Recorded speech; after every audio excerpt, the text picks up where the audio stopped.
Hello बच्चों, स्वागत करता हूं सभी का आपके अपने यूट्यूब चैनल राज एजुकेटर में।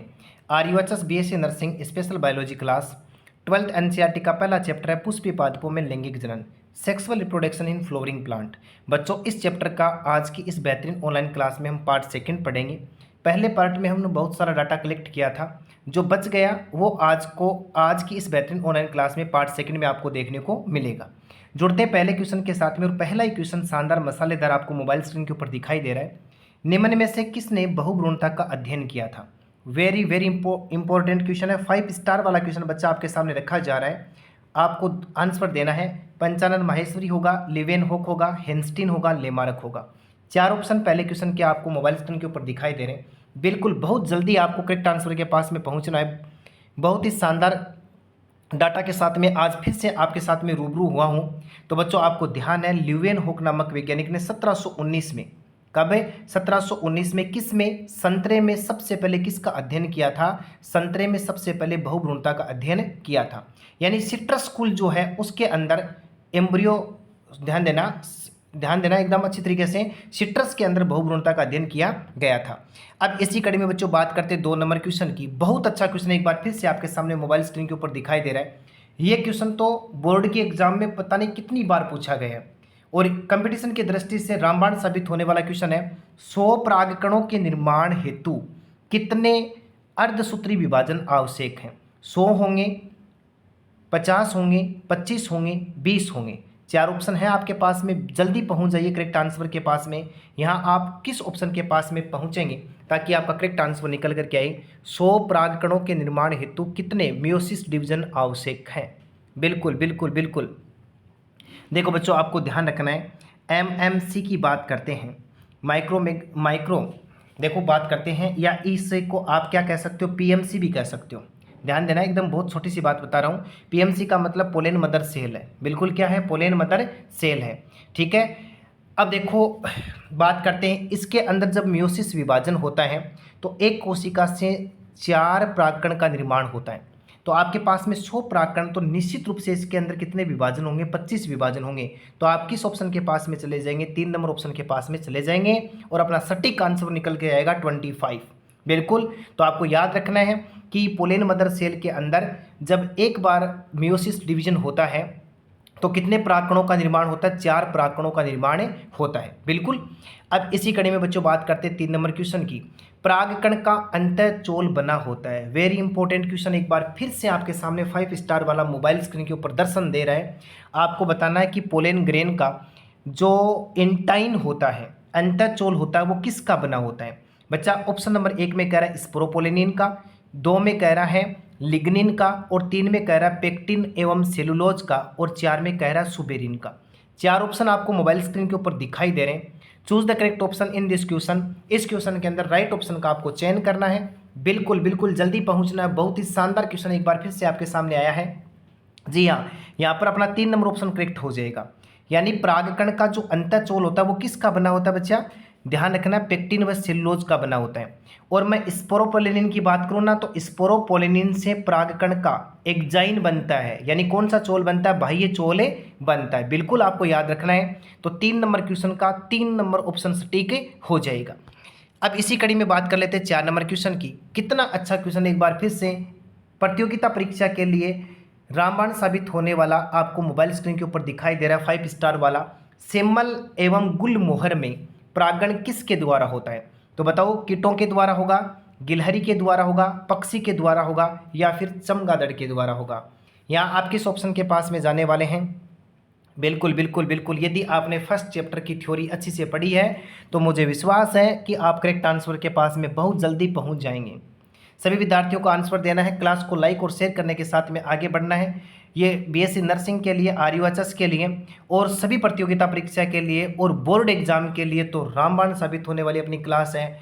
हु बहु क्वेश्चन जो होते हैं यहाँ से प्रिंट हो जाते हैं बच्चा, तो अच्छी तरीके से आपको सोच समझ करके रीड आउट करना है। विश्वास के साथ में चैनल के साथ में आगे बढ़ना है। देखो, सेमल व गुलमोहर में किसके द्वारा परागण होता है? गिलहरी के द्वारा। तो बच्चा यहाँ पर 4 नंबर क्वेश्चन का 2 नंबर ऑप्शन अपना सटीक हो जाएगा। बिल्कुल। अब बच्चों इसी कड़ी में बात करना चाहूँगा 5 नंबर क्वेश्चन की। एक बार फिर से प्रतियोगिता परीक्षा के लिए बहुत ही शानदार कंटेंट के साथ में एक और नया क्वेश्चन आपके सामने रख रहा हूँ। कदम्ब एवं कचनार। देखो कचनार के अलावा 2-3 एग्जाम्पल आपको और याद रखने, जैसे मैंने लिख दिया गोरख इमली, याद रखना गोरख इमली, बाल मखीरा, इनमें किसके द्वारा परागण होता है? 4 एग्जाम्पल हो गए, कदम हो गया, कचनार हो गया, गोरख इमली और बाल मखीरा। कीटों के द्वारा होगा, गिलहरी के द्वारा होगा, पक्षी के द्वारा होगा या फिर चमगादड़ के द्वारा होगा? बिल्कुल बताइए आप 5 नंबर क्वेश्चन में किस ऑप्शन के पास में जाने वाले हैं, ताकि आपका क्वेश्चन बिल्कुल राइट हो जाए, बिल्कुल करेक्ट हो जाए। शाबाश मेरे लाडले, करेक्ट आंसर देने का यथासंभव प्रयास करना है। आग लगा देने वाली क्लास है। नीट की एग्ज़ाम की खोपड़ी में छेद करना है। सभी प्रकार की प्रतियोगिता परीक्षा जो है उनकी खोपड़ी में छेद करने वाला डाटा आपके सामने मिल रहा है। तो बिल्कुल आप किस ऑप्शन के पास में जाएंगे? 4 नंबर ऑप्शन के पास में जाएंगे, यानी कदम, कचनार, गोरख इमली, बाल मखीरा में चमगादड़ के द्वारा परागण होता है। बिल्कुल नोट्स में डालना है, एक से बढ़ करके एक क्वेश्चन आपको दिखाई देने वाले हैं। इसी कड़ी में 6 नंबर क्वेश्चन की बात करता हूं।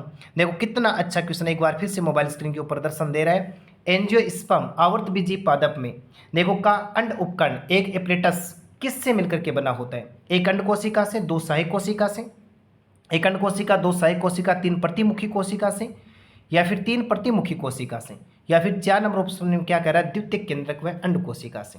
मैं देखता हूँ कितने विद्यार्थी बहुत जल्दी पहुँच जाएंगे आंसर के पास में। बहुत अच्छा क्वेश्चन है और सरल सा क्वेश्चन है। सिंपल होने के साथ साथ में एग्जाम की दृष्टि से वेरी मोस्ट क्वेश्चन आपको मोबाइल स्क्रीन के ऊपर दिखाई दे रहा है।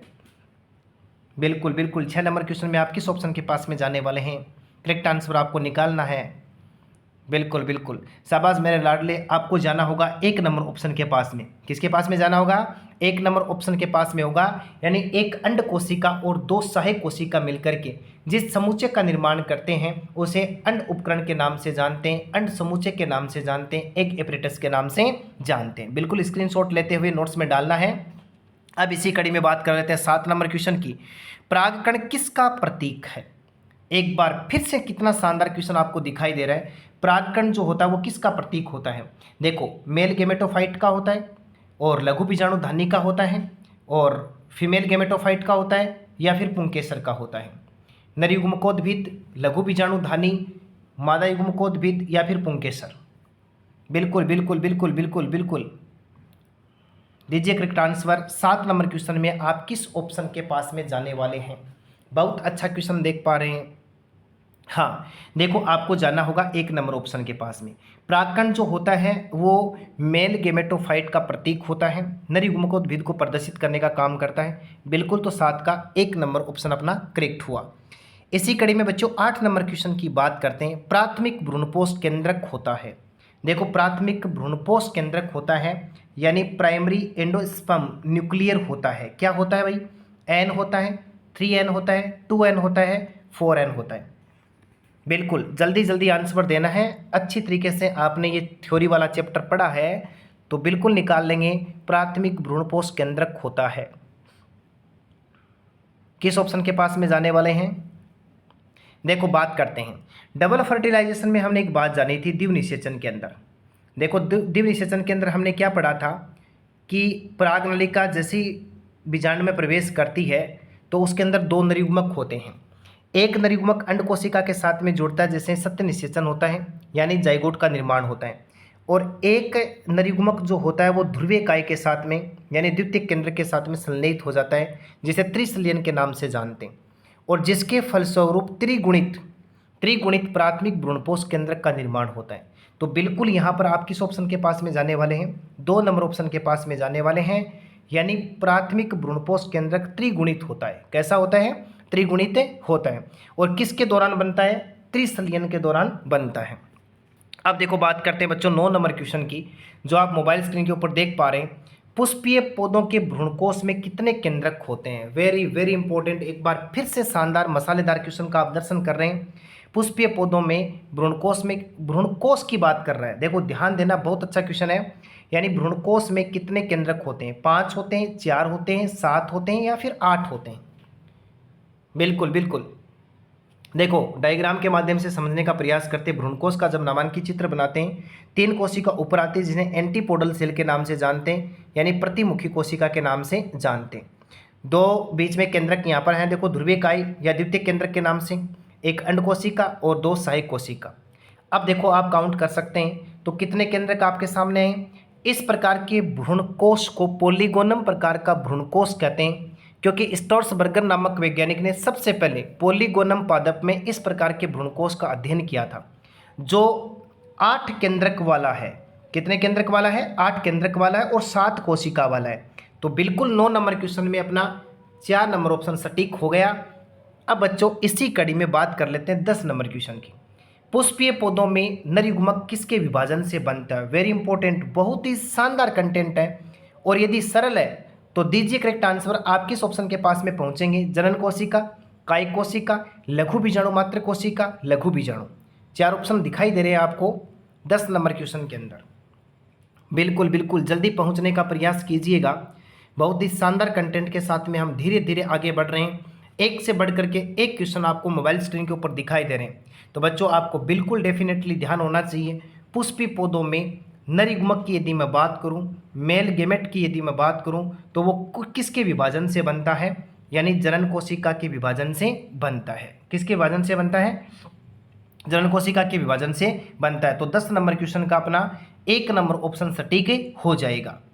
बिल्कुल।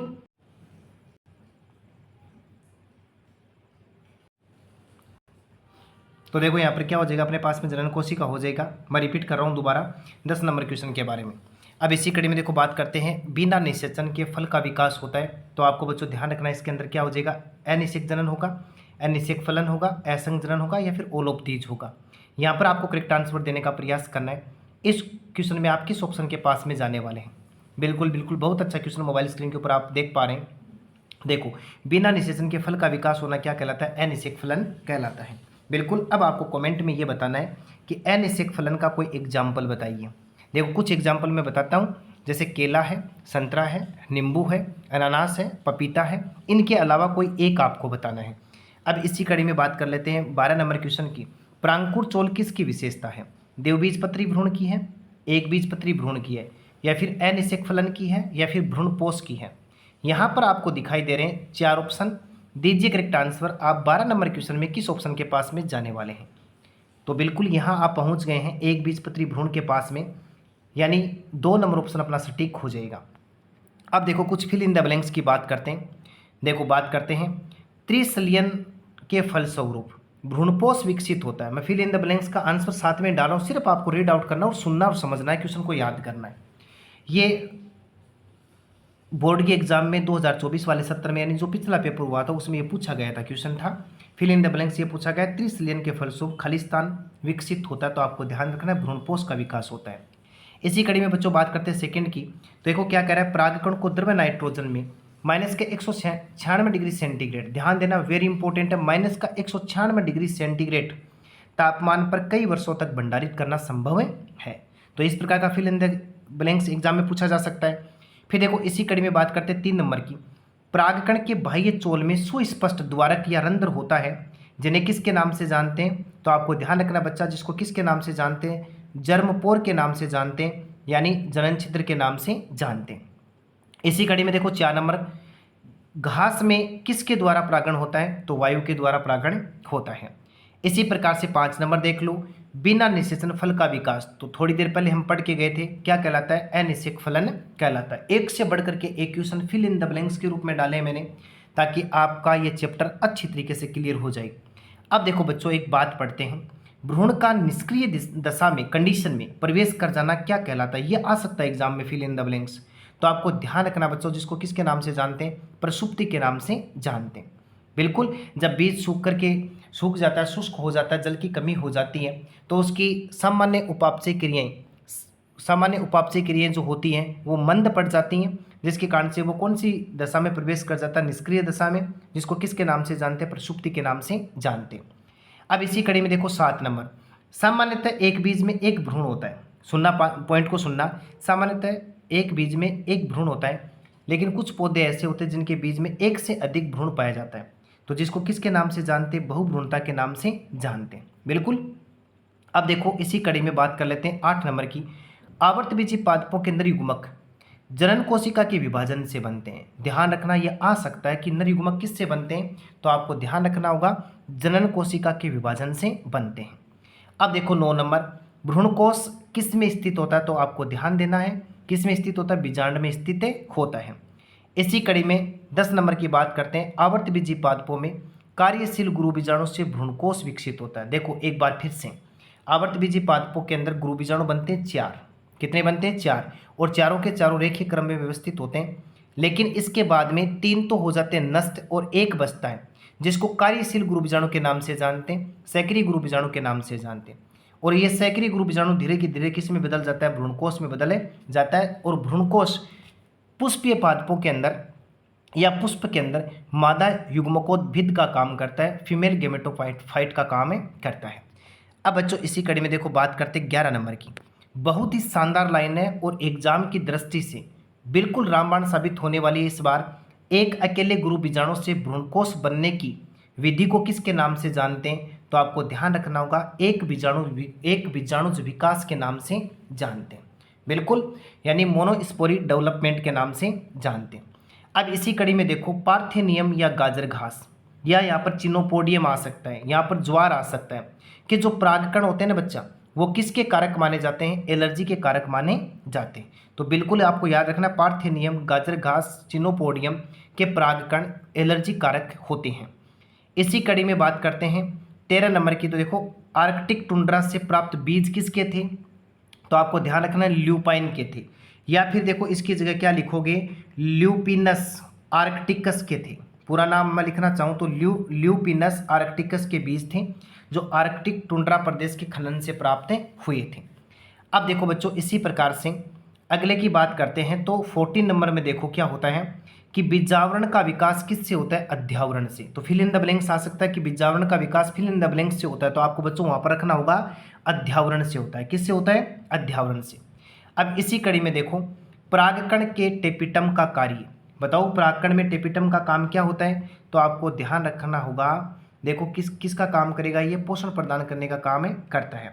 देखो ये जो बात करते हैं थोड़ी सी, इसमें थोड़ा इस प्रकार से आ सकता है ये कि लघु बीजाणु धानी की जब हम बात करते हैं ना, तो वहाँ पर ये शब्द आता है सामने टेपिटम, तो आपको सीधा याद रखना कि टेपिटम का कार्य क्या होता है, तो परागकण को पोषण देने का काम होता है, परागकण को पोषण देने का काम होता है। इस प्रकार से आज की इस बेहतरीन ऑनलाइन क्लास में आपको कुछ फिल इन द ब्लैंक्स देखने को मिले, कुछ ऑब्जेक्टिव क्वेश्चन देखने को मिले।